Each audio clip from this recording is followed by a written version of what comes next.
Mi marido es médico. Durante años, él siempre me ha hecho mis revisiones médicas. Siempre decía que todo era normal. Un día, me desmayé y tuve que ser ingresada en el hospital.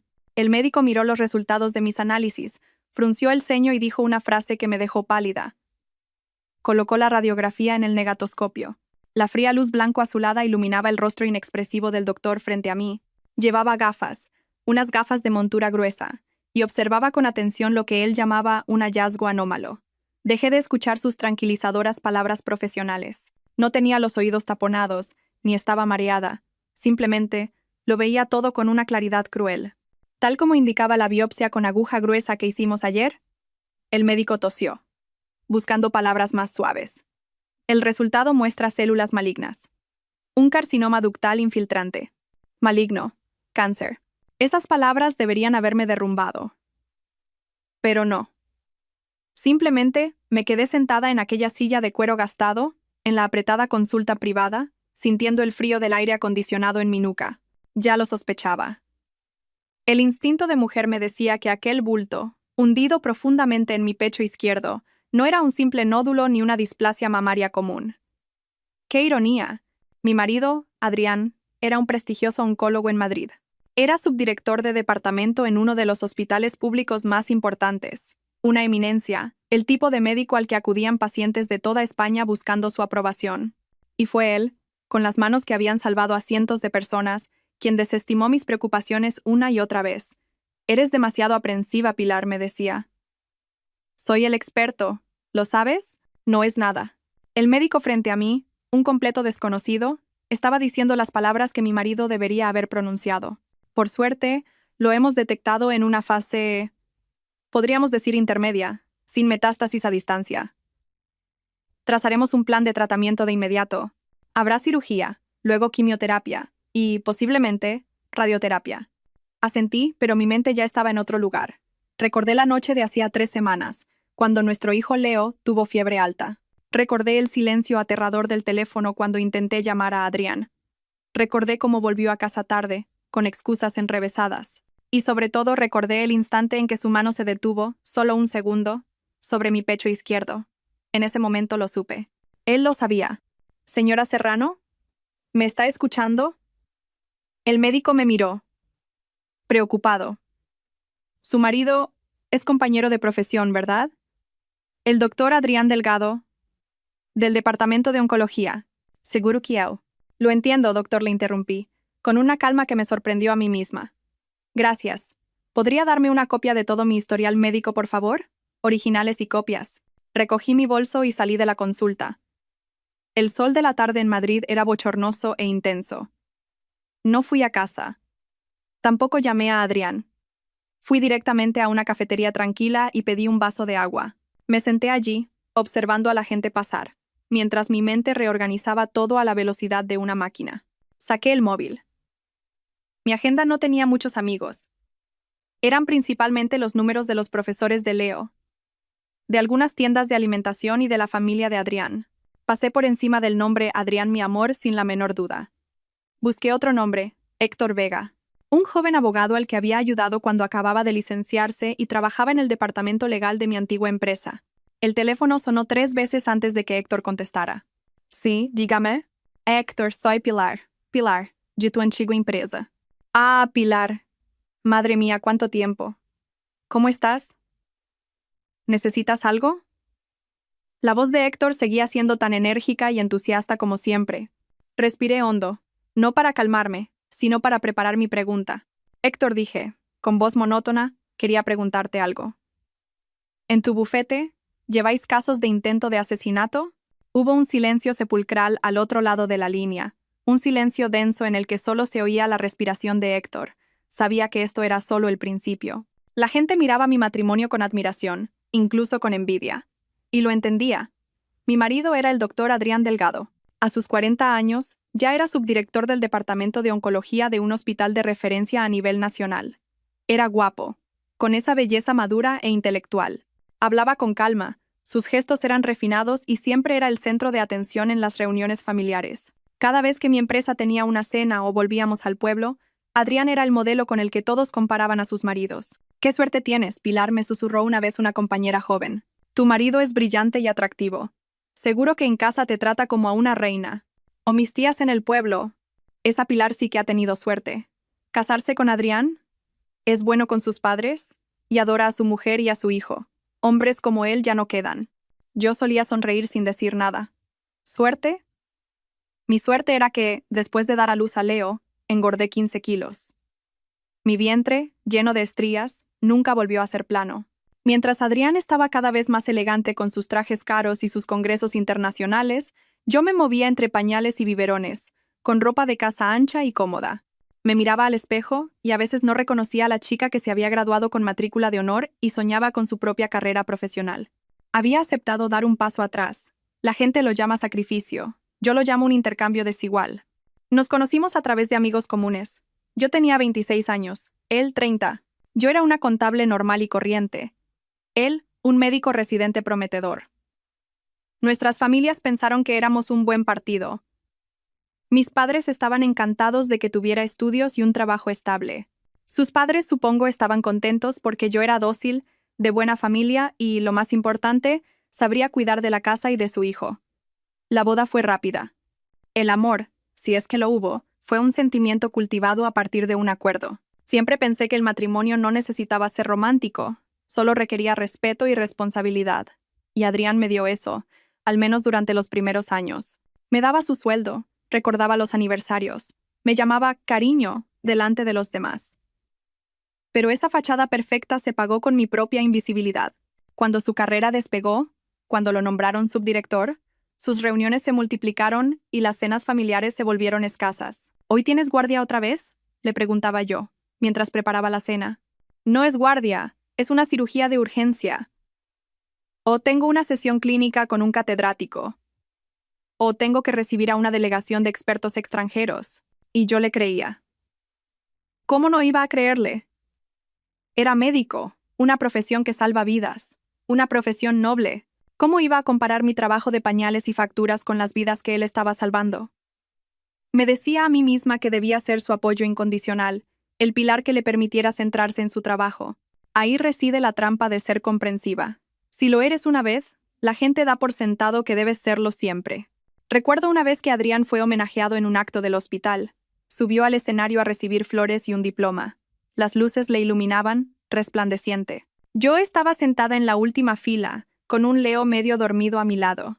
Una mujer sentada junto a mí me preguntó, «Perdone, ¿es usted familiar de algún médico?» «Soy la mujer del doctor Delgado», sonreí.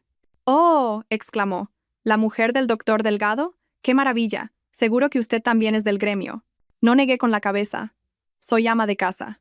La mirada de la mujer cambió al instante. De la admiración pasó a algo que no supe descifrar. Quizás lástima, quizás desdén. Ah, ya veo. Esa noche, Adrián llegó a casa con un ramo de flores enorme. Lo tiró sobre la mesa y se aflojó la corbata. ¡Qué agotamiento! «Prepárame un zumo de naranja, por favor». Fui a la cocina. Cuando volví con el zumo, él ya se había quedado dormido en el sofá. El móvil seguía encendido en su mano. Una notificación de WhatsApp apareció en la pantalla. «Te he estado esperando». No pregunté quién era. Apagué la pantalla de su móvil. Me mentí a mí misma, diciéndome que era solo una paciente, una colega. Porque yo era Pilar, la esposa comprensiva del perfecto doctor Adrián. Pero ahora, sentada en esta cafetería con el vaso de agua vacío, me pregunto, si un matrimonio es tan perfecto que una esposa, al enterarse de que tiene cáncer, llama a un abogado para preguntar por un caso de intento de asesinato, ¿es realmente tan perfecto? La agenda ocupada de Adrián no eran solo congresos o cirugías de última hora, era un estado permanente, un muro invisible que él había construido entre él y su familia. Y Leo y yo éramos los que estábamos fuera de ese muro. Mi vida estaba programada como un reloj. 5:30. Levantarme y preparar el desayuno para todos, aunque Adrián rara vez desayunaba en casa. Tengo que irme pronto. Hay sesión clínica en el hospital, decía siempre. 6:45. Despertar a Leo, asearlo, darle de desayunar. 7:15. Llevar a Leo al colegio y desde allí correr a mi trabajo. Soy contable en una pequeña empresa privada. Un trabajo sin grandes perspectivas, con un sueldo que apenas da para caprichos, pero que me ofrece algo crucial. Tiempo. Puedo salir a las 5 en punto, correr al mercado, recoger a mi hijo y volver a meterme en la cocina, 8 de la tarde. La cena ya está fría. Leo come mientras ve los dibujos. Mamá, ¿dónde está papá?, pregunta el niño, con la boca llena de arroz. Papá está ocupado. Está salvando a gente, respondo, como un autómata. La respuesta parece satisfacerle. Su padre es un héroe. No sabe que, para ser el héroe de otros, su padre está ausente en su propia vida. Y entonces, la verdadera carga cayó sobre mí. Mi suegro empezó a enfermar.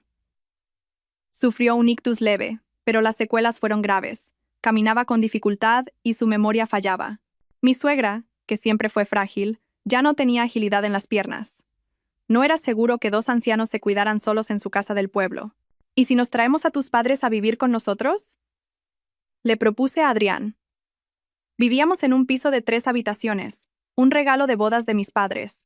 Adrián solo había pagado la reforma de la cocina. Adrián frunció el ceño, inmerso en unos documentos. Decídelo tú, cariño. Últimamente estoy desbordado. Me están evaluando para un nuevo proyecto de investigación. Haz lo que te parezca mejor. De nuevo, me delegaba la responsabilidad, así que me traje a mis suegros. De repente, el piso se volvió agobiante. El olor a medicamentos y a ungüentos lo impregnaba todo. Mi vida adquirió una nueva rutina. Además de mi hijo y la compra, ahora tenía que encargarme de las medicinas, las dietas especiales y los masajes de mi suegro. Mi suegra era una mujer crítica. No le gustaba que usara la lavadora para la ropa de su marido. La ropa de tu padre hay que lavarla a mano para que quede bien limpia, hija. ¿Y la lavas junto a la de Leo? ¡Qué asco! Mamá, ya he separado la ropa, le explicaba con paciencia. Lavo la de papá por separado, con un programa de agua caliente para desinfectar. Gasta mucha luz, me fulminaba con la mirada. En mis tiempos no había tantas máquinas. Dámela, ya la lavo yo. Pero lo decía mientras jadeaba por el esfuerzo. Tenía que ayudarla a sentarse. No se preocupe, mamá, descanse. Yo puedo hacerlo. Adrián, por supuesto, estaba completamente ausente en estos conflictos latentes. Salía al amanecer y volvía cuando sus padres ya dormían. Su papel en casa era el de un huésped de lujo. De vez en cuando, traía una caja de suplementos vitamínicos carísimos. Prepárale esto a papá y a mamá para que se recuperen.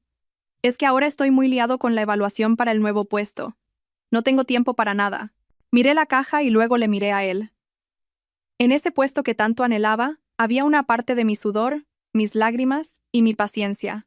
Las grietas invisibles se hacían cada vez más grandes. Eran las noches en las que tenía que llevar a mi suegro a urgencias sola porque le subía la tensión. ¿Dónde estaba Adrián? En el extranjero, en un congreso médico internacional. Eran las veces que mi suegra me recriminaba. Adrián se mata a trabajar por esta familia.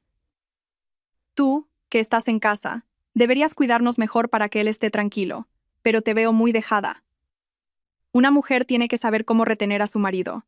Me miré al espejo, el pelo revuelto, la ropa arrugada. Hacía más de 1 año que no tenía tiempo para hacerme la manicura. Había olvidado cómo olía un perfume. Solo era Pilar, la nuera, la madre de Leo, y la esposa de un hombre que siempre estaba ocupado. Empecé a sentirme agotada. No era un cansancio físico, sino un agotamiento mental. Ya no quería hablar con Adrián. Nuestras conversaciones se limitaban a: ¿se ha portado bien el niño hoy? ¿Cómo están mis padres? ¿Has pagado la factura de la luz? Dormíamos en la misma cama, pero dándonos la espalda. Su respiración era regular, pero distante. Algunas noches sentía que seguía despierto, mirando el móvil a escondidas bajo las sábanas, pero ya no me molestaba en preguntar. No me quedaban fuerzas para sentir celos o sospechar, solo quería dormir. Un sueño profundo, sin pesadillas. La carga de la familia de mi marido recaía sobre mis hombros, y al mismo tiempo mi cuerpo empezó a dar señales de alarma. Fue una calurosa noche de verano. Después de darle la medicación a mi suegro, acostar a mi suegra y asegurarme de que Leo dormía profundamente, por fin pude entrar en la ducha. Estaba agotada. Solo quería darme un agua rápida e irme a la cama. Mientras me enjabonaba el pecho, mi mano se detuvo. Había algo, en el pecho izquierdo, un poco profundo. No era un grano, era duro, no se movía, como un pequeño garbanzo atrapado bajo la piel. Mi corazón dio un vuelco. Intenté palpar con más cuidado. Estaba ahí, inconfundible. Traté de calmarme. Quizás era solo por el síndrome premenstrual, que los senos se inflaman. Me lo repetí, pero un frío glacial comenzó a recorrer mi cuerpo. Esperé a Adrián. Esa noche llegó tarde, como de costumbre, casi a las 11. Olía un poco a vino, pero estaba sereno. «Adrián», le llamé en voz baja mientras se quitaba el traje. Acabo de descubrir, dudé. Hablar de mi cuerpo con Adrián, a pesar de ser mi marido, me daba vergüenza. Siempre parecía tan profesional, tan aséptico. ¿Qué te pasa?, respondió irritado. Parecía que había tenido un mal día. He notado un bultito en el pecho izquierdo, dije, señalando la zona. Adrián suspiró. El suspiro de alguien a quien molestan. ¿Dónde? Túmbate, déjame ver. Me tumbé en la cama, bajo la tenue luz amarilla de la lamparilla de noche. No encendió la luz principal. Sus manos de oro, esas manos que habían extirpado cientos de tumores, se posaron sobre mi pecho. No había ni rastro de la caricia de un esposo. Eran las manos de un médico. Palpó con una habilidad fría y metódica. ¿Por aquí?, preguntó. Sí, un poco más abajo. Presionó un par de veces más. No tardó más de 30 segundos. Es solo un pequeño nódulo, sentenció, retirando la mano y entrando en el baño. Pero lo noto duro, me incorporé de golpe. Dios mío, Pilar, otra vez con tus paranoias. Su voz llegó desde el baño, mezclada con el sonido del agua. Es una displasia mamaria. Es normal en mujeres de tu edad que han dado el pecho. ¿Y si me hago una ecografía mañana, por si acaso? Insistí, inquieta. Adrián salió secándose el pelo. ¿No confías en mí? Soy oncólogo. Si te digo que no es nada, es que no es nada. ¿Para qué te vas a hacer una ecografía? Es tirar el dinero y perder el tiempo. Mi hospital está saturado, no conseguirías cita. Deja de preocuparte por tonterías. Lo que decía tenía sentido. Él era el experto. Él era mi marido. Jamás querría que me pasara algo malo. Me regañé a mí misma por ser tan aprensiva, por preocuparme en exceso. Duérmete ya, dijo Adrián, apagando la luz y metiéndose en la cama. Mañana tengo que madrugar. Esta evaluación para el nuevo puesto me está matando. Se dio la vuelta y en menos de 5 minutos ya respiraba profundamente.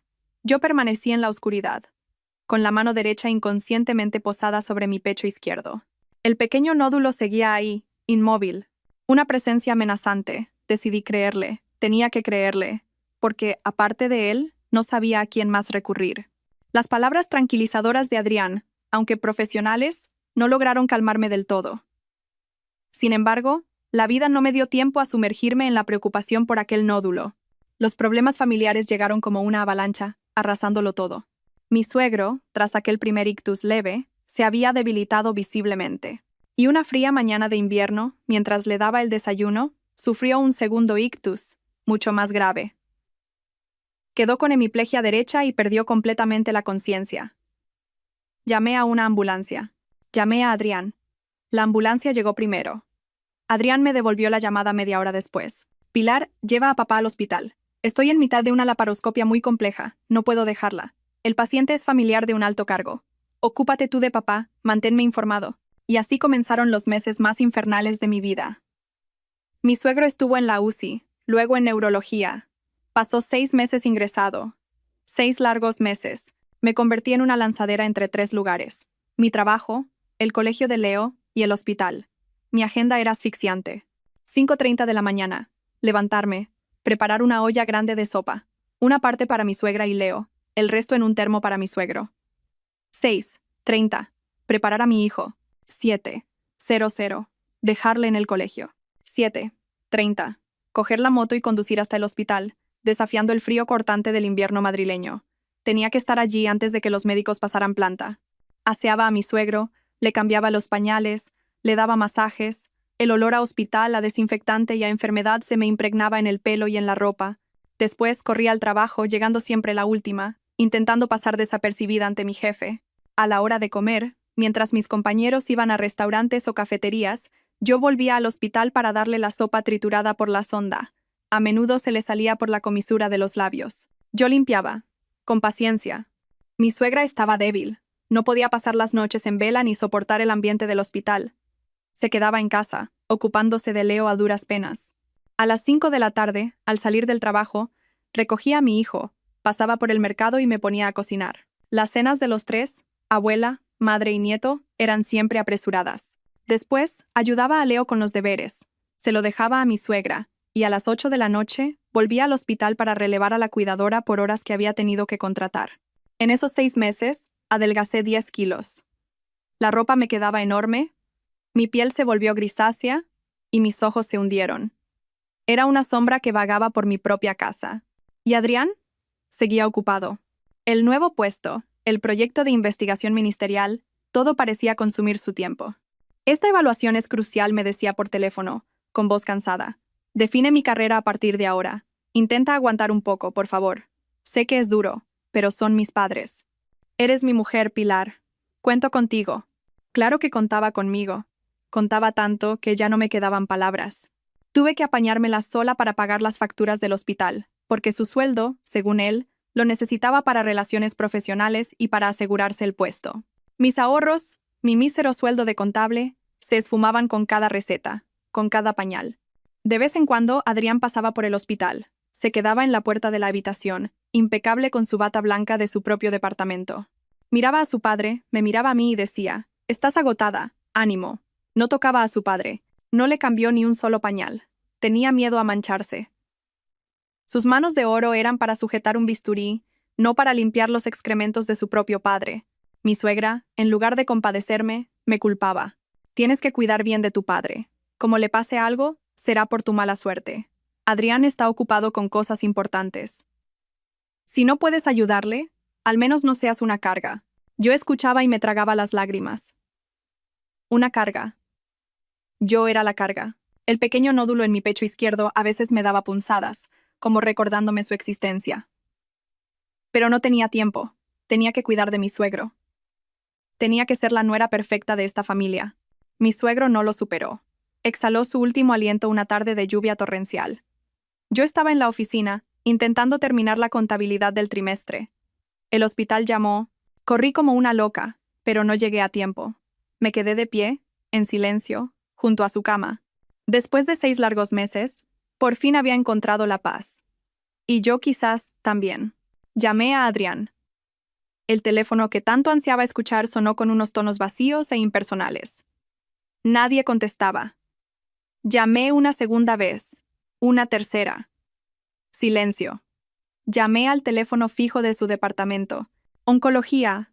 Dígame, contestó una enfermera de guardia. Hola, disculpe, ¿el doctor Delgado sigue en el departamento? Soy su mujer. ¿El doctor Delgado?, dijo la enfermera, adormilada. Se fue a Londres, a un congreso. Vuelve el fin de semana. Londres, un congreso. Su padre se estaba muriendo y él estaba en un congreso. Sentí un sabor amargo en la boca. No lloré, ya no me quedaban lágrimas. Me encargué de todo yo sola. Llamé a la familia del pueblo. Contacté con la funeraria. Adrián regresó justo el día del entierro. Tomó el primer vuelo desde Londres, aterrizó en Barajas y fue directamente al tanatorio. Llevaba un traje negro, gafas de sol y el rostro demacrado por el viaje. Abrazó a mi suegra y la consoló. Mamá, ya estoy aquí. Lo siento, no pude llegar a tiempo para despedirme de papá. Todos le miraban con compasión. Pobre Adrián, qué mala suerte, un hijo tan bueno, y su padre muere mientras él está fuera, trabajando por el prestigio internacional de su hospital. Nadie me miró a mí. Nadie vio cómo había vivido los últimos 6 meses. Nadie supo que yo me había encargado de todo, desde las esquelas hasta el ataúd. Yo, con mi ropa de luto, me quedé en un segundo plano, como una sombra. Adrián, con su traje negro y sus gafas de sol, era el protagonista de esta tragedia. El dolor por la pérdida de su marido y el shock emocional hundieron a mi suegra. Si ya estaba débil, ahora lo estaba aún más. 3 meses después del funeral, ella también cayó enferma. Esta vez no estuvo mucho tiempo en el hospital. Fue una neumonía grave. La resistencia de una persona mayor tiene un límite. Murió en casa, y yo retomé mi papel de cuidadora. ¿Pilar? Me agarró la mano, una mano huesuda y frágil. Eres una buena chica. Adrián tuvo mucha suerte al casarse contigo. No supe si alegrarme o entristecerme por aquel último cumplido. Mi suegra murió. Otro funeral. Esta vez, Adrián no estaba en el extranjero. Su evaluación había terminado. Acababa de ser nombrado oficialmente subdirector de departamento. Él se encargó de todo. Contrató a la funeraria más cara. Recibió el pésame. Agradeció a los asistentes. Todos volvieron a alabarle. El doctor Delgado es un verdadero pilar para su familia. Pierde a sus padres uno detrás de otro, y aún así lo organiza todo a la perfección. Yo volví a mi segundo plano. Servía café. Atendía a los familiares. Hacía lo que la sociedad esperaba de una esposa, de una nuera. Después de 2 funerales, nuestros ahorros se agotaron. El dinero del pésame, según Adrián, Era para devolver los préstamos que había pedido para sus relaciones profesionales. No pregunté más. Estaba demasiado cansada. Volví al trabajo después de un largo periodo de permisos por enfermedad de familiares y luto. Mi jefe me llamó a su despacho. Pilar, la jefa de departamento, me miró con lástima. Entiendo perfectamente tu situación. Has pasado por mucho. Pero, como sabes, este trabajo de contabilidad requiere concentración y continuidad. Este último año apenas has estado en la oficina. Sé lo que va a decir, le interrumpí. ¿El puesto de jefa de equipo? La empresa ha decidido dárselo a Irene. Sé que tú tienes más antigüedad, pero tu contribución este año ha sido prácticamente nula. Has faltado demasiado. Lo entiendo, asentí. Perdí mi oportunidad de ascender, la oportunidad que llevaba esperando 3 años.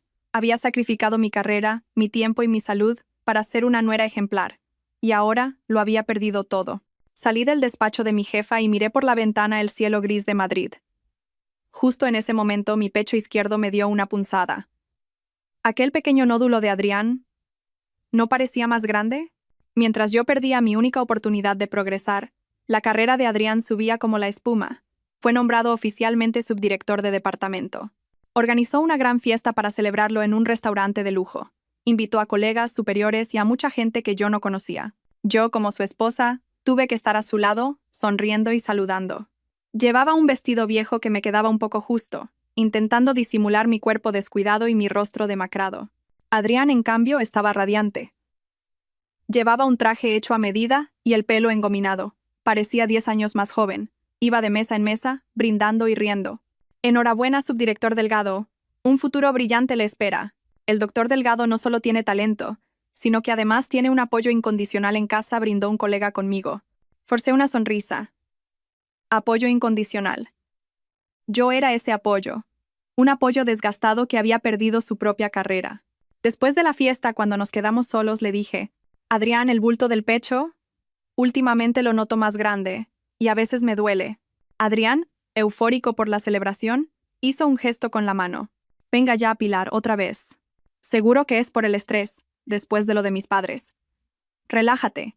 Ya te dije que no era nada, y punto. Su seguridad me hizo dudar, pero mi cuerpo me contaba una historia diferente. El nódulo ya no era un garbanzo, era como una pequeña ciruela, dura y fija bajo la piel. Justo en ese momento mi empresa organizó la revisión médica anual obligatoria. Me apunté para que me la hicieran en una clínica privada con la que la empresa tenía un convenio. No era el hospital de Adrián. No le di importancia, solo era un trámite. 2 días después, recibí los resultados por correo electrónico. Los abrí y eché un vistazo rápido. Un poco de colesterol, hígado graso leve, las típicas dolencias de oficinista. Deslicé hasta el final a las conclusiones. Y entonces me quedé helada. Ecografía mamaria. En mama izquierda, cuadrante superior externo, se observa nódulo hipoecoico de bordes irregulares, eje vertical, de 1, 8x2, 12 metro. Clasificación, BIRAT 5. No soy médico, pero sé usar Google. BIRAT 5. Hallazgo con alta sospecha de malignidad. Probabilidades mayor que 95%. Alta sospecha de malignidad. El informe temblaba en mis manos. Llamé a Adrián inmediatamente. Estoy en una reunión, gruñó. ¿Qué pasa? Tienes que venir a casa ahora mismo, grité. Era la primera vez que le alzaba la voz. Es urgente. Esa noche, Adrián llegó con cara de pocos amigos. Le lancé el informe médico sobre la mesa. Ahí lo tienes. Tu pequeño nódulo. Adrián cogió el papel y entrecerró los ojos para leer. Vi cómo un músculo de su mandíbula se contraía, pero solo fue un segundo. Inmediatamente recuperó su compostura profesional y serena. Estas clínicas de 3 al cuarto, dijo con una sonrisa despectiva. Tienen equipos viejos y médicos sin experiencia. Ven cualquier cosa un poco rara y te plantan un BIRAT 5 para asustarte y obligarte a hacer más pruebas caras. Unos estafadores. Pero pone claramente alta sospecha de malignidad, dije, con la voz quebrada. ¿Qué alta ni qué baja? Escúchame. Pilar dejó el papel sobre la mesa. Soy tu marido. Si no me preocupo yo por ti, ¿quién lo va a hacer? Mañana pide el día libre. Ven a mi hospital. Te conseguiré una cita y te haré yo mismo la ecografía. Solo puedes fiarte de los resultados de mi hospital. Sus palabras fueron como un sedante. Era verdad. Él era mi marido, un experto de primer nivel. ¿Cómo iba a compararse una clínica privada con un hospital público de referencia? Al día siguiente, Fui al hospital de Adrián. Me hizo entrar por una puerta trasera, sin necesidad de pedir número ni hacer cola. Me llevó a la sala de ecografías más moderna del departamento. Túmbate, dijo con voz suave. Él mismo corrió las cortinas y apagó las luces, dejando solo la penumbra de la pantalla. Me aplicó el gel en el pecho. Estaba helado. Yo yacía allí mirando al techo, escuchando el clic del ratón. Adrián movió el transductor durante mucho tiempo, más de lo normal. En la pantalla, imágenes en blanco y negro que yo no entendía. ¿Lo ves?, dijo finalmente. Ya te lo decía yo. ¿No es nada? Mi corazón se encogió. Mira, señaló la pantalla. Bordes regulares, eje horizontal, sin signos de infiltración. Es solo una mastopatía fibroquística, un fibradenoma. Benigno. Completamente benigno. Respiré aliviada. Te lo clasifico como BRADS 3. Una lesión probablemente benigna, con menos de un 2% de riesgo de malignidad. Solo hay que hacer un seguimiento cada 6 meses y ya está. Pero, ¿y lo de la otra clínica? Esos no saben ni leer una ecografía, me interrumpió Adrián, mientras me limpiaba el gel del pecho con firmeza. ¿Vas a creerme a mí o a ellos? O te susurré, ¿pero no haría falta una biopsia? Para estar seguros. Adrián me miró, una mirada que no supe describir. Había algo muy extraño en sus ojos. ¿Te gusta que te hagan daño? Sonrió de repente. La biopsia con aguja gruesa usa una aguja como un bolígrafo para pincharte en el pecho. Duele muchísimo. Y además, hay riesgo de hematomas e infecciones. Si tus resultados son claramente benignos, ¿para qué hacer una biopsia? Es tirar el dinero y buscarse problemas. Se levantó y encendió la luz. Hazme caso. No te preocupes más. Vete a casa. Come bien. Descansa y no te estreses. En 6 meses te vuelvo a echar un vistazo. Me vestí. El miedo del día anterior se había desvanecido, reemplazado por un alivio inmenso. Había dudado de él. Qué mala era. Con lo ocupado que estaba, y aún tenía que lidiar con mis paranoias. Salí de la sala de ecografía sintiéndome más agradecida a mi marido que nunca. No sabía que acababa de poner un pie al otro lado de la puerta de la muerte. El alivio tras la ecografía de Adrián no duró mucho. No porque dudara de él, sino porque otro imprevisto golpeó mi vida. Fue una noche de finales de otoño. Ya refrescaba. Adrián, de nuevo, estaba ocupado. Esta vez, una cirugía de urgencia para un paciente grave. Me envió un mensaje a las 6 de la tarde diciendo que probablemente llegaría muy tarde, que Leo y yo cenáramos y nos acostáramos sin esperarle. Ya estaba acostumbrada. Mi héroe. Preparé la cena para Leo. Ese día estaba un poco inquieto, no quería comer. Decía que estaba cansado. Le toqué la frente. Estaba un poco caliente. ¿Qué te pasa, cariño?, le pregunté, preocupada. Tengo frío, se acurrucó en mi regazo. Le di un poco de jarabe para la fiebre y le acosté pronto. Pensé que sería un simple resfriado. Pero a medianoche me desperté de sobresalto. No por un ruido, sino por un silencio anómalo. Leo, que siempre dormía plácidamente, respiraba de una forma extraña, un jadeo rápido y sibilante. Encendí la lamparilla. El terror me invadió. El niño ardía como una brasa, sus labios estaban secos y su cara, enrojecida. Leo, cariño, ¿me oyes?, le sacudí. Abrió los ojos somnoliento y los volvió a cerrar. Empezó a delirar. Mamá, el robot rojo. Fiebre alta con convulsiones. Corrí al botiquín a por el termómetro. 39. 8 grados Celsius. Sentí como si alguien me estrujara el corazón. Tenía que llevarlo al hospital inmediatamente. ¿Pero y Adrián? Agarré el móvil y marqué su número. El teléfono al que llama está apagado o fuera de cobertura. Apagado. Estaría en el quirófano, donde no se pueden usar móviles. Intenté tranquilizarme, pero no podía esperar. Le puse más ropa al niño, lo envolví en una manta y salí corriendo de casa. Eran las 11 de la noche. El edificio estaba en silencio. Con una mano sujetaba a mi hijo y con la otra llamaba al ascensor. Bajé al portal y le pedí al conserje que me llamara un taxi. Al hospital infantil a urgencias. Esa noche fue una pesadilla. Sola, con mi hijo en brazos, corriendo entre salas, análisis de sangre, radiografías. Leo lloraba desconsoladamente cuando le pinchaban, y yo lloraba con él. Me sentía impotente y terriblemente sola. Seguía intentando llamar a Adrián, cada 5 minutos. Su teléfono seguía apagado. ¿Qué clase de cirugía duraba tanto? ¿Qué cirugía requería apagar completamente el móvil? El médico dijo que Leo tenía una neumonía aguda. Por suerte, lo había llevado justo a tiempo. Tenía que quedarse ingresado con antibióticos intravenosos. A las 3 de la madrugada, Leo por fin descansaba en una cama de hospital, con una vía en su pequeño brazo. Se había quedado dormido por el agotamiento. Yo me senté a su lado, exhausta. Volví a sacar el móvil. La misma locución impersonal de la operadora. Empecé a sentir que algo no cuadraba. ¿Apagar el móvil por completo durante una cirugía? Los cirujanos siempre tienen el teléfono en un modo especial por si hay una emergencia. Como mínimo, una enfermera debería poder contactar con ellos. Marqué otro número. El fijo del departamento de oncología donde trabajaba Adrián. Oncología, dígame, contestó una enfermera con voz soñolienta. Hola, disculpe. Quería saber si el doctor Delgado sigue ahí. Soy su mujer. ¿El doctor Delgado? Se extrañó la enfermera. ¿A estas horas? Aquí no queda nadie. El doctor Delgado hoy no tiene guardia. No, tartamudeé. Me refiero a que tenía una cirugía de urgencia. Lleva operando desde la tarde. ¿Una cirugía? Bostezó la enfermera. ¿Qué va? Llevo de guardia desde la tarde y aquí no ha habido ninguna cirugía. El doctor Delgado se fue a su hora, a las 5:30. Le vi salir del parking.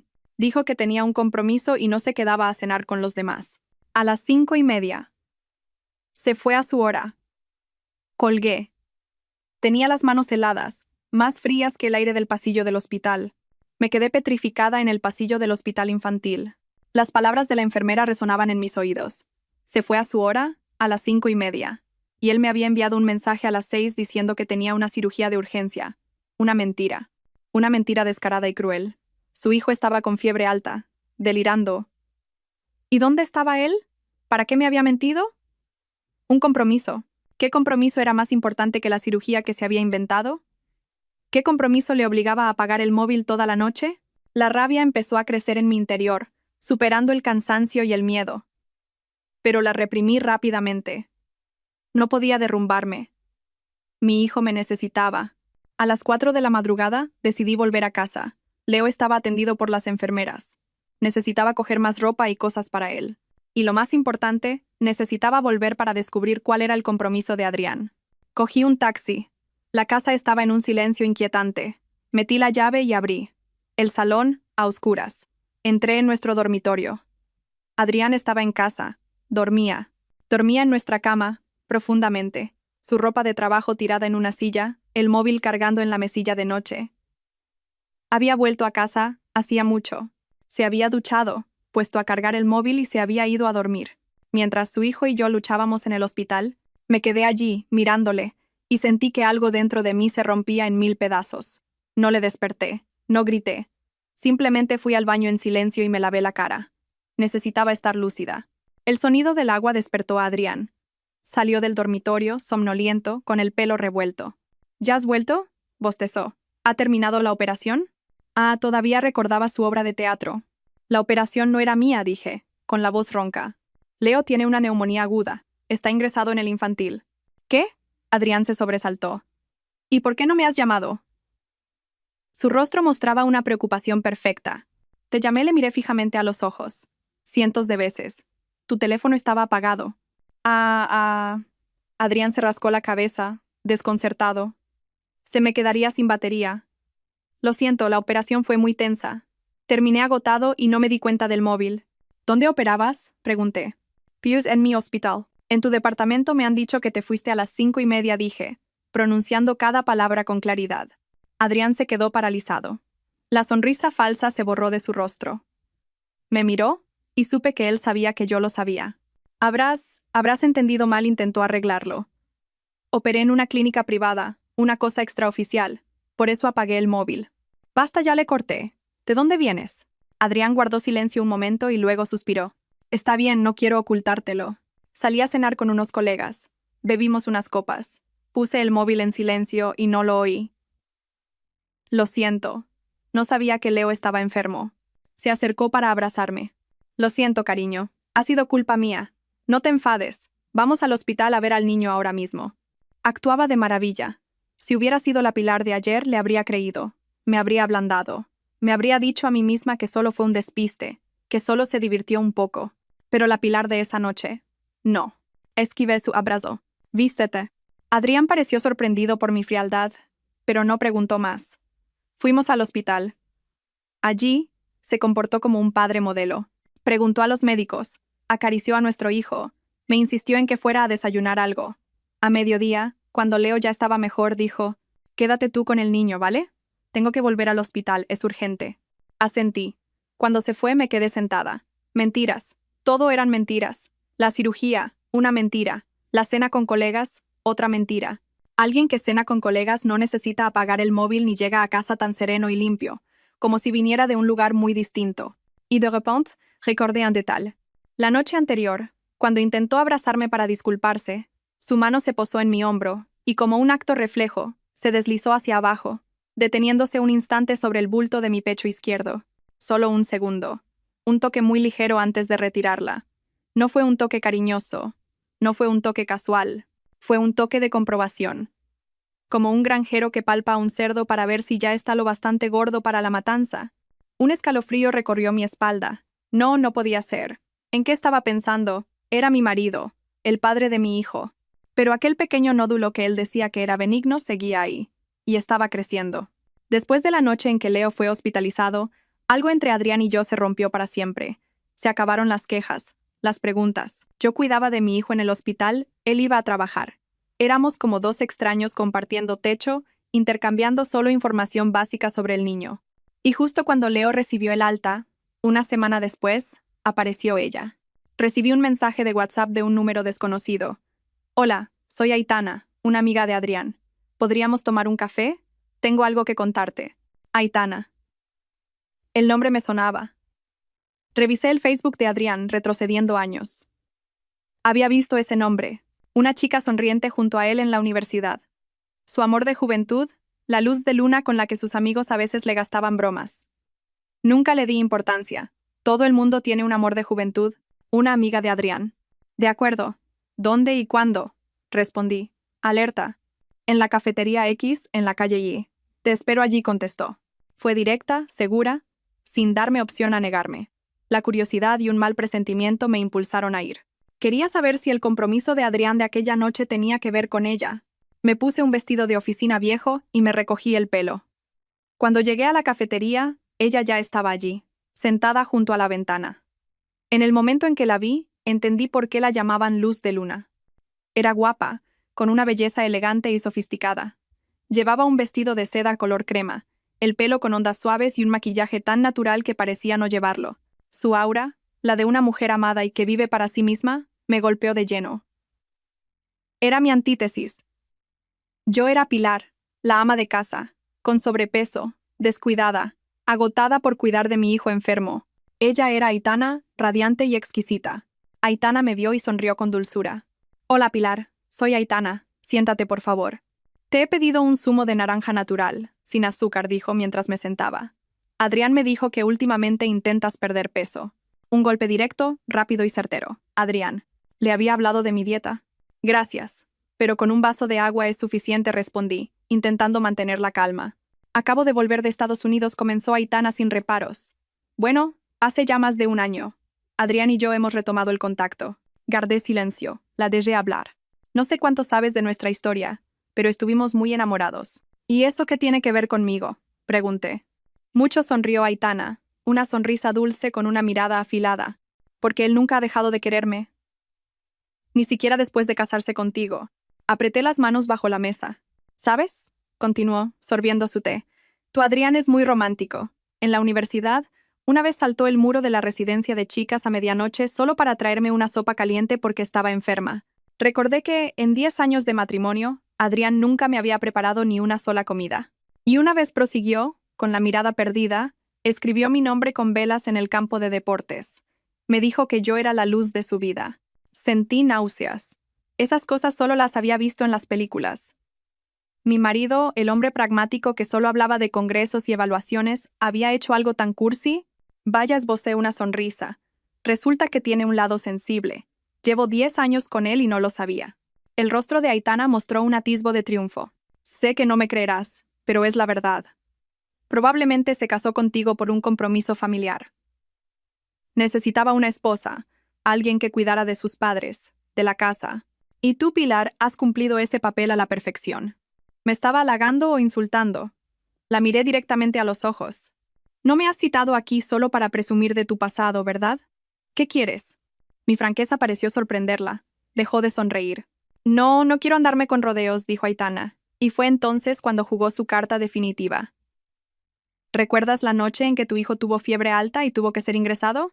La pregunta me cayó como un jarro de agua fría. ¿Cómo lo sabía? Esa noche, dijo Aitana, con un falso tono de disculpa, fui yo quien le llamó. Tuve un mal día. Bebí demasiado. Adrián tuvo que quedarse a cuidarme.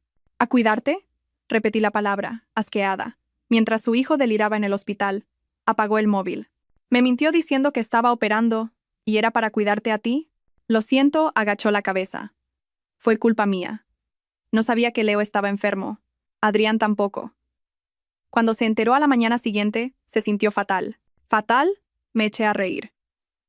¿El hombre que dormía como un tronco cuando llegué a casa a las 4 de la mañana se sentía fatal? ¿Y sus viajes de trabajo al extranjero? Pregunté, con la voz temblorosa.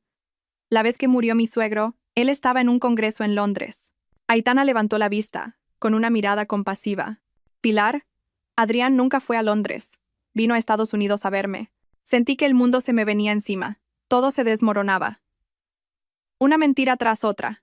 Mi matrimonio entero estaba construido sobre mentiras. Su padre se estaba muriendo, y él cruzó el Atlántico para ver a su exnovia. ¿Sabes el collar que te regaló por vuestro último aniversario? Preguntó de repente. Me toqué el cuello. No lo llevaba, pero lo recordaba. Una cadena de oro blanco con una pequeña piedra. El único regalo de valor que me había hecho en años. Lo elegí yo, sonrió Aitana. No sabe elegir regalos para mujeres. Me pidió ayuda.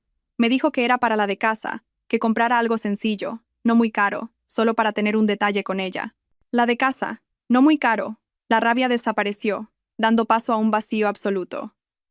Me sentí estúpida, patética. Estaba orgullosa de ese regalo. Pensaba que, a pesar de todo, se acordaba de mí. Resulta que solo era la destinataria de un objeto elegido por la amante de mi marido. ¿Por qué?, pregunté. ¿Por qué me cuentas todo esto? Porque no quiero seguir siendo la otra, suspiró Aitana. Yo también soy mujer. Necesito un lugar. La miré, esperando. Adrián y yo llevamos juntos más de un año, desde que volví. Nos seguimos queriendo. Él me dice que se siente en deuda contigo, que has cuidado de sus padres, de su hijo. Dice que no se atreve a hacerte daño, que teme que no soportes el golpe. ¿En deuda? ¿No se atreve? No se atreve. Por eso me engaña, reí amargamente. No se atreve. Por eso me deja a mi suerte con un bulto en el pecho, solté, y me arrepentí al instante. ¿Por qué le había dicho eso? ¿Un bulto? ¿Qué bulto? Los ojos de Aitana mostraron sorpresa. Guardé silencio. Ah, dijo, como si lo entendiera todo. ¿Te refieres a ese bulto que Adrián dice que es benigno? El corazón me dio un vuelco. ¿Cómo? ¿Cómo lo sabía? Adrián me lo contó, se encogió de hombros. Dijo que te preocupabas por nada, que él lo había revisado bien y era un simple fibroadenoma. Incluso se rió y dijo que con la edad te habías vuelto una paranoica. Con la edad, una paranoica. Mi marido, un oncólogo de prestigio, usaba mi enfermedad como un chiste para contárselo a su amante. Me levanté de golpe. No podía seguir allí ni un segundo más. ¿A dónde vas tan deprisa? Aitana me miró, con la misma calma. Aún no he terminado. Yo no tengo nada más que hablar contigo. Siéntate. Pilar, su voz se volvió firme. Deberías escucharme. Esto afecta a tu futuro y al mío. No sé qué fuerza me hizo volver a sentarme. Quizás la curiosidad de quien ya no tiene nada que perder. Quería saber hasta dónde podía llegar su crueldad. Me dejé caer en la silla. De acuerdo, habla. Aitana sonrió, satisfecha, y recuperó su tono dulce. Adrián y yo lo hemos hablado. Queremos estar juntos. Quiero darle a Adrián una familia de verdad. Está harto de fingir contigo. ¿Una familia de verdad? Pregunté. ¿Y qué somos Leo y yo? Tú y Leo sois su pasado. Su responsabilidad, dijo. Sin dudar. Yo soy su futuro. Solo quiero una familia. Quiero que mi hijo tenga un padre. ¿Tu hijo? Miré su vientre plano. No estoy embarazada, dijo, como si leyera mis pensamientos. Digo que quiero tener un hijo con Adrián, y quiero que nazca teniendo un padre. Así que quieres que me divorcie. Es lo mejor para todos, asintió. Si te vas, Adrián no te dejará en la estacada. Te dará una compensación económica. ¿Compensación? Me reí. ¿Con qué va a compensarme? ¿Con sus mentiras? Con dinero, dijo Aitana. Te dará mucho dinero. Suficiente para que tú y tu hijo viváis cómodamente. Y así no tendrás que seguir en ese trabajo de contable tan aburrido. Hablaba de mi vida como si fuera una mercancía. Además se inclinó hacia mí, bajando la voz. Deberías mirarte al espejo. Ya no eres joven, has engordado, te has descuidado. ¿Crees que sin Adrián encontrarás a alguien mejor? En cambio, él es subdirector de departamento, un experto. Necesita una mujer a su altura a su lado para los eventos sociales. Tú no puedes ser esa mujer. Yo sí. Tenía razón. Cada palabra era una puñalada. Pero ya no sentía dolor. Solo veía las cosas con una claridad absoluta. Guardé silencio un momento. La miré fijamente, desde su vestido de seda hasta su reloj de pulsera. Era perfecta. ¿Has terminado?, pregunté. Aitana se quedó perpleja. Esperaba que gritara, que la insultara, que me derrumbara. Pero no lo hice. ¿Qué quiere decir? ¿Que si ya has terminado de hablar? Creo que sí. Espero que lo pienses bien. Es la mejor oferta que vas a tener. Bien, ahora me toca a mí. Saqué el móvil, lo puse sobre la mesa y activé la grabadora. Primero dije, sorprendida de mi propia calma, gracias por contarme todo esto. El pasado romántico, lo del collar, los viajes. Todo ha sido muy útil. El rostro de Aitana empezó a cambiar. Segundo, dices que Adrián quiere compensarme. Sonreí. ¿Sabes que el piso donde vivimos es un bien privativo mío? Me lo compraron mis padres antes de la boda. Él solo pagó la reforma de la cocina. ¿Qué? Los ojos de Aitana se abrieron como platos. Adrián me dijo que el piso era suyo. Te ha vuelto a mentir, me encogí de hombros. Como me ha mentido a mí. Es un mentiroso patológico. Tercero, continué. Sin darle tiempo a reaccionar, dices que es subdirector, un experto. Pero, ¿sabes que todo el dinero que ha ganado se ha ido en los funerales de sus padres y en las relaciones profesionales para conseguir ese puesto? Ah, y en los vuelos a Estados Unidos para verte. Nuestros ahorros, que en realidad eran míos, están a cero. Ahora mismo él no tiene un duro. No, no puede ser. Aitana empezó a entrar en pánico. Y por último rematé, dices que quieres una familia, un lugar, me pides que me vaya. ¿Pero con qué derecho? ¿Con el de ser la tercera en discordia, la que destroza una familia? Adrián y yo nos queremos de verdad, gritó, perdiendo la compostura. ¿Amor de verdad? Me levanté y cogí el móvil. ¿Sabes lo que estaba haciendo antes de que llegaras? Escuchar esta grabación. Pulsé el play. La voz de Aitana resonó en la cafetería. No quiero seguir siendo la otra. Te dará una compensación económica. Has engordado, te has descuidado. Yo soy su futuro. Aitana palideció e intentó arrebatarme el móvil. Ni se te ocurra, gruñí. Tengo varias copias. Toda nuestra conversación, desde que presumías de vuestro pasado hasta que me has pedido que me vaya, está grabada. Gracias por proporcionarme una prueba irrefutable de adulterio. Aitana se quedó paralizada y se desplomó en la silla. Adiós, Aitana, dije, guardando el móvil. Que tengas un futuro brillante con un mentiroso patológico sin un euro y al que su mujer acaba de pillar con las manos en la masa. Le di la espalda y me fui, dejándola con el rostro desencajado y el té frío sobre la mesa. Salí de la cafetería y por primera vez en años sentí que no era una sombra. El viento de la tarde soplaba fuerte, pero no sentía frío. Me sentía ligera, como si me hubiera quitado un peso de 1000 kilos de encima. No fui a casa. Fui directamente al despacho del abogado Héctor. Héctor me miró y luego miró el archivo de audio que le acababa de enviar por WhatsApp. Era joven, pero su mirada era aguda. Pilar dijo, serio, esto es una prueba de adulterio clarísima. Esta mujer, Aitana, lo ha confesado todo. ¿Quieres que presentemos la demanda de divorcio contencioso ya mismo? Sí, asentí. Pero hay algo más. Héctor, quiero que le envíes esta grabación a mi marido ahora mismo. Héctor pareció sorprendido, pero obedeció.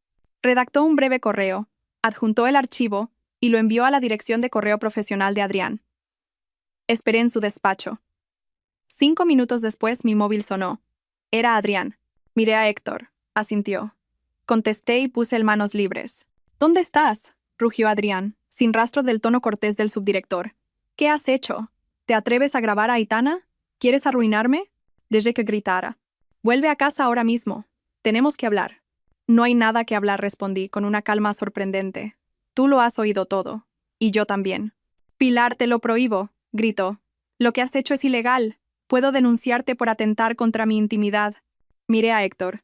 El joven abogado sonrió de lado y negó con la cabeza. Adrián, dije, y fue la primera vez en 10 años que lo llamaba por su nombre, sin el cariño. Divorciémonos. Hubo un silencio al otro lado. Su ira pareció disiparse de golpe. ¿Qué has dicho? Su voz sonaba desconcertada. He dicho que nos divorciamos. Ya tienes a la mujer que amas de verdad. Estás harto de fingir conmigo. Pues te libero. Pilar. No montes un escándalo, cambió de tono, dándose cuenta de su posición de debilidad. Lo siento, lo de Aitana ha sido algo pasajero. Tú eres mi mujer, Leo es nuestro hijo. Piensa en el niño. ¿Pensaste tú en el niño? Le corté. ¿Pensaste en él cuando apagaste el móvil para cuidar de tu amante mientras tu hijo deliraba en el hospital? ¿O cuando volaste a Estados Unidos para verla mientras tu padre agonizaba? Adrián balbuceó. No necesito explicaciones. No quiero oírlas, dije tajante. No tenemos bienes que repartir. El piso es mío. Los ahorros se gastaron en tus padres. No tienes un duro, como le dije a Aitana. ¿Con qué derecho pretende compensarme? Pilar, no seas tan cruel. El cruel no soy yo. O aceptas el divorcio de mutuo acuerdo, rápido y sin problemas, o presentaré una demanda con esta grabación. Imagínate el escándalo. Un prestigioso subdirector de oncología, denunciado por su mujer por adulterio y convivencia con otra mujer. ¿Cómo afectaría eso a tu carrera? El silencio se prolongó. Sabía que había dado en su punto más débil. No el amor, no la familia, sino su honor y su carrera, por los que lo había sacrificado todo. De acuerdo, gruñó. Si eso es lo que quieres, de acuerdo. Divorcio. Y colgó. Apagué el teléfono y solté un largo suspiro. Ya estaba. Un matrimonio de 10 años, sentenciado en una llamada de 3 minutos. Recordé el día de nuestra boda. Una boda arreglada. Yo, una contable de 26 años, dócil y formal. Él, un médico residente de 30, prometedor. Nos presentaron como un buen partido. Mis padres, felices de que su hija se casara con un médico. Sus padres, felices de tener una nuera que cuidaría de la familia. No hubo un amor apasionado como el que Aitana describía. Hubo respeto, o al menos eso creía yo. Pensé que con responsabilidad era suficiente. Di un paso atrás para que él pudiera brillar. Creí que mi sacrificio valía la pena. Resultó ser una farsa, y yo, la más tonta de todas. Pude mantener la calma frente a Aitana y Adrián, no porque fuera extraordinariamente fuerte, sino porque la Pilar de ese día ya no era la de un mes atrás. Mi cambio comenzó la noche en que estuve sola con Leo delirando en el hospital. Sentada en aquel pasillo blanco y frío, viendo a mi pequeño luchar por respirar mientras el móvil de mi marido estaba fuera de cobertura, me di cuenta de una cosa. No podía depender de nadie. El hombre al que llamaba marido, por el que había sacrificado mi juventud y mi carrera, no estaba a mi lado cuando más lo necesitaba. Esa verdad era más cruel que cualquier infidelidad. La infidelidad puede ser un impulso, pero abandonar a tu hijo y a tu mujer en un momento crítico es una crueldad que nace del alma. Desde esa noche, mientras Leo aún se recuperaba, comencé mi propia revolución silenciosa. Dejé de cocinar cenas elaboradas para esperar a alguien que nunca llegaba. Pedía comida a domicilio, o preparaba platos sencillos que nos gustaban a Leo y a mí. Tiré toda la ropa de casa vieja y ancha a la basura. Compré por internet conjuntos nuevos, no caros, pero que me sentaban bien. Me apunté a un programa de ejercicio online. Cada noche, después de que Leo se durmiera, extendía la esterilla de yoga en el salón y entrenaba. Sudaba a mares, pero me sentía liberada. No lo hacía para que nadie me mirara. Lo hacía para sentirme fuerte, para expulsar la rabia y la decepción. Empecé a maquillarme. Vi tutoriales en YouTube para aprender a pintarme la raya del ojo y los labios. Descubrí que mi rostro demacrado cambiaba por completo con un poco de color. Empecé a hacer cosas por mí. Preparaba una taza de té y me sentaba en el balcón a leer, en lugar de pasarme horas limpiando la cocina. Adrián notó el cambio, pero estaba demasiado ocupado con sus compromisos para prestarle atención. O quizás incluso se alegró de que ya no le diera la lata, de que le dejara en paz. «Estás rara últimamente», me dijo una vez, al verme pintarme los labios antes de ir a trabajar. «¿Rara?», pregunté sin mirarle. «¿O diferente?» «Me he visto para mí. No puedo permitirme seguir pareciendo un desastre». Se encogió de hombros y se fue. Fue esa transformación interna la que me dio la fuerza para enfrentarme a todo. Cuando Aitana apareció con aires de vencedora, se equivocó. Pensaba que se encontraría con la Pilar de siempre, la ama de casa descuidada y dependiente. No sabía que se enfrentaba a una Pilar renacida. No sentí celos porque ya no le quería. No sentí dolor porque ya había visto su verdadera cara. Solo sentí asco y una extraña calma que me permitió reunir pruebas. Grabar la conversación no fue un impulso, fue una preparación. Sabía que ese día llegaría. Mi serenidad se debía a que Adrián ya no era mi mundo. Ahora solo era un hombre despreciable al que necesitaba eliminar de mi vida. Cuanto antes, mejor. La decisión de divorciarme estaba tomada. Héctor preparaba la demanda. Adrián, tras la llamada, guardó silencio. No volvió a casa. Supongo que corrió a los brazos de su luz de luna a buscar consuelo. No me importaba. Pero justo cuando creía tenerlo todo bajo control, recibí una noticia que lo cambió todo. Estaba mirando Facebook cuando vi una publicación de una antigua compañera de la universidad. Era un mensaje de condolencia. Descansa en paz, Irene. Luchaste con valentía. Me quedé helada. ¿Irene? ¿Irene de mi clase de contabilidad? Le escribí a otra amiga. Oye, ¿qué le ha pasado a Irene? ¿No lo sabes? Respondió al instante. Tenía cáncer de mama. Se lo detectaron el año pasado, pero ya era metastásico. Se ha ido muy rápido. Pobrecita, con 2 niños pequeños. Cáncer de mama. Se me cayó el móvil. Los oídos me zumbaban. Irene. La recordaba. Era como yo.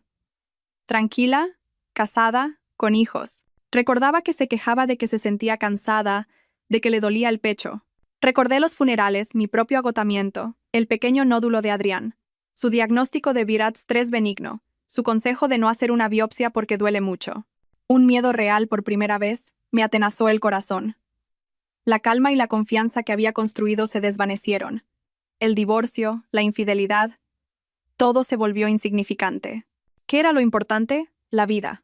¿Y si el bulto no era benigno, como decía Adrián? Mi amiga Irene estaba muerta. Muerta de cáncer de mama. Tenía mi edad. Tenía hijos pequeños. El miedo me invadió. No miedo a Adrián, ni a Aitana. Miedo a la muerte. Miedo a dejar a Leo solo en el mundo con un padre cruel y una extraña. No podía morir. Mi hijo me necesitaba. La muerte de Irene fue una llamada de atención. Me despertó de la batalla del divorcio.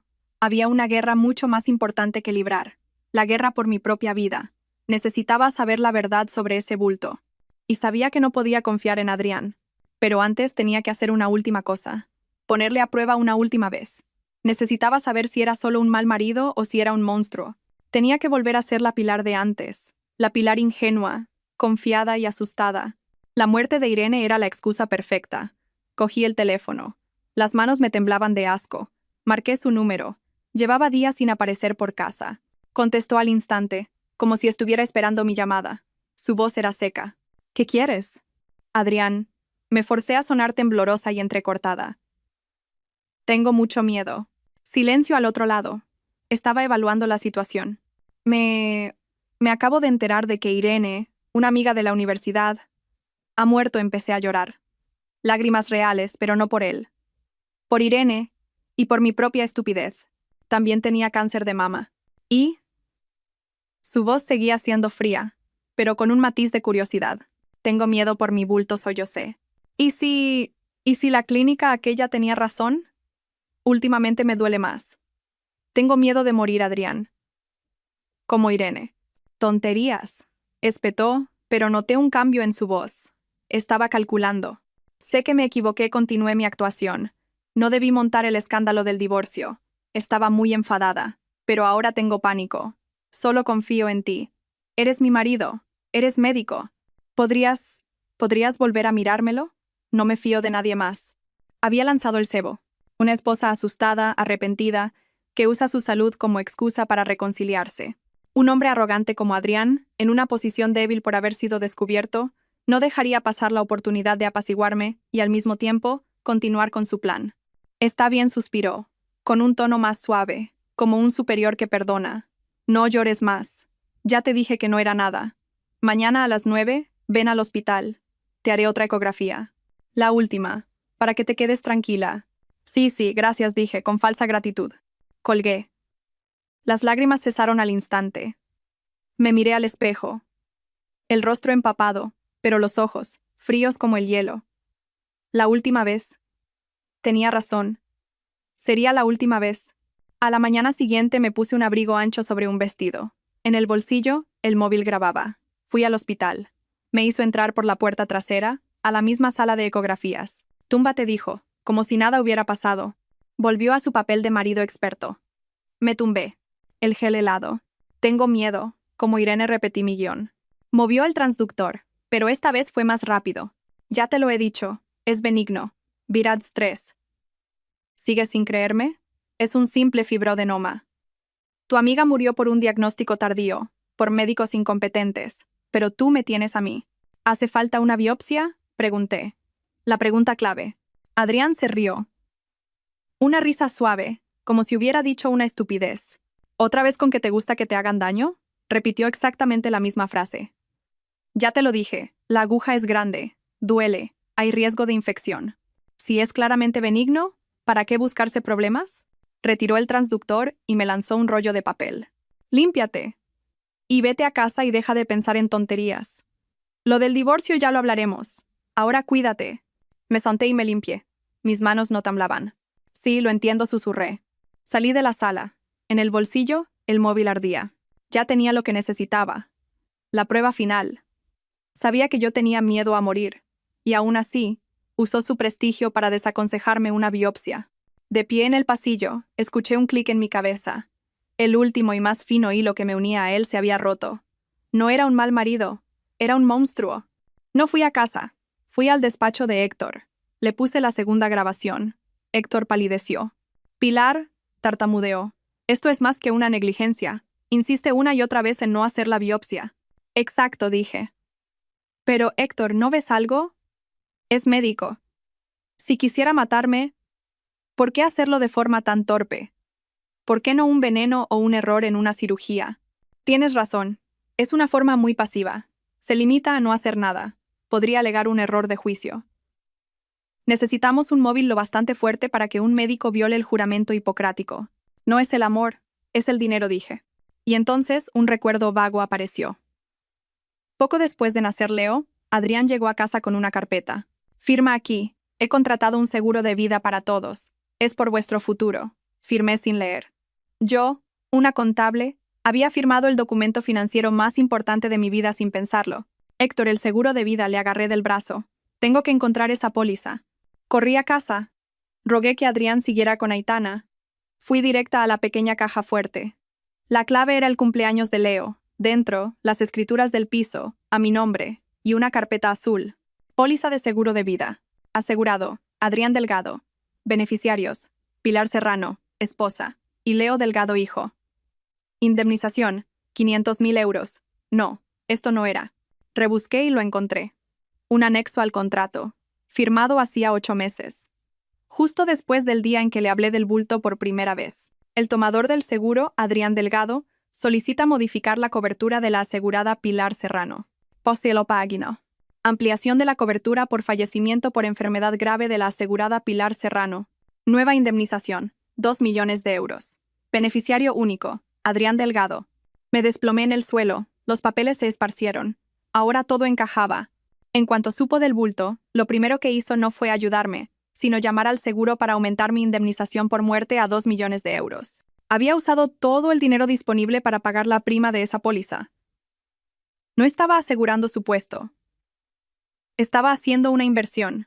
Luego, intentó controlar la situación con sus diagnósticos. No quería que muriera demasiado rápido.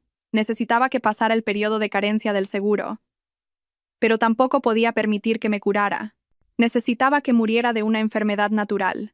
Una muerte que no levantara sospechas y que le hiciera millonario. Aitana, el amor, todo era una excusa. Necesitaba el dinero para empezar una nueva vida con ella. Sentí un frío que calaba los huesos. Mi marido llevaba 10 años esperando pacientemente mi muerte, como un agricultor espera la cosecha. No podía quedarme en esa casa. Era una trampa mortal. Llamé a mi tía, que cuidaba de Leo. Leo, cariño, mamá ya casi ha terminado. Pronto iré a buscarte y nos iremos de viaje muy lejos. ¿A la playa, mamá?, dijo, feliz. Sí, mi vida. A la playa tragué saliva. Hice una maleta con ropa para los dos. Cogí las escrituras, los pasaportes y, lo más importante, la póliza de seguro. Llamé a mi jefa y renuncié. Recogí a Leo y le dije a mi tía que necesitábamos irnos a otra ciudad para un tratamiento. No fui al hospital público de referencia. Elegí un gran hospital oncológico privado. Caro pero prestigioso, sin ninguna conexión con Adrián. Usé mi nombre real. No me escondía. Iba a luchar. Le entregué mi historial completo al jefe de departamento, un profesor mayor. Vio el VIRATS 5 y el VIRATS 3 firmado por el doctor Adrián Delgado. No dijo nada. Solo cogió el teléfono. Preparen la sala de ecografías. Tengo una urgencia. y que preparen para una biopsia con aguja gruesa de inmediato. Me hicieron la ecografía. Esta vez, todo estaba iluminado. Ahí está, dijo el profesor señalando la pantalla. Bordes irregulares, eje vertical, vascularización aumentada. Quien haya dicho que esto es un VIRADS 3 debería volver a la facultad. Luego, la biopsia. Dolió. Sí. Un dolor agudo. Pero nada comparado con el dolor que ya había soportado. Este dolor al menos traería la verdad. 3 días después estaba sentada de nuevo frente al profesor. Pilar dijo lentamente: los resultados han llegado. Es un carcinoma ductal infiltrante. Lo hemos estadificado como un estadio EV. El corazón se me encogió, pero enfatizó: la buena noticia es que no hay metástasis a distancia. Los escáneres de pulmón, hígado y huesos están limpios. Los ganglios de la axila están afectados, pero podemos tratarlo. Tienes mucha suerte. En este estadio, la tasa de curación completa es muy alta. Puedes superar el 90% si sigues el tratamiento. Operaremos primero. Luego quimioterapia y radioterapia. Rompí a llorar. Lágrimas de alivio. No iba a morir. Mi hijo no se quedaría huérfano. Doctor, pregunté, temblando, si esto se hubiera detectado hace 8 meses. Pero me diagnosticaron que era benigno y me desaconsejaron una biopsia. Eso es un crimen. Golpeó la mesa. ¿Qué médico ha hecho eso? Deme su nombre. Si te hubieran hecho la biopsia hace 8 meses, probablemente estarías en un estadio primero. El tumor mediría 1 centímetro, no 2. 2. Quizás solo habrías necesitado cirugía, sin quimio. Diagnosticar un VIRADS 5 como un VIRADS 3 no es un error. Es mala fe. Tenía mi respuesta. Tenía un diagnóstico. Tenía esperanza de vida. Y tenía la prueba del crimen de Adrián. Era el momento de contraatacar. Con un diagnóstico oficial y el respaldo del profesor, contacté de nuevo con Héctor. Ahora tenía un historial médico completo, la póliza de seguro de 2 millones de euros y las 2 grabaciones. Dios mío, Pilar, dijo Héctor temblando. Esto es suficiente. No solo nos divorciaremos, le demandaremos. Presentamos una querella con 3 cargos. Intento de estafa a la compañía de seguros, negligencia médica grave con dolo, y delito contra las relaciones familiares por bigamia impropia. Cuando Adrián recibió la citación, me llamó. Esta vez con la voz quebrada. ¿Estás loca, Pilar? ¿Me denuncias? ¿Quieres destruirme?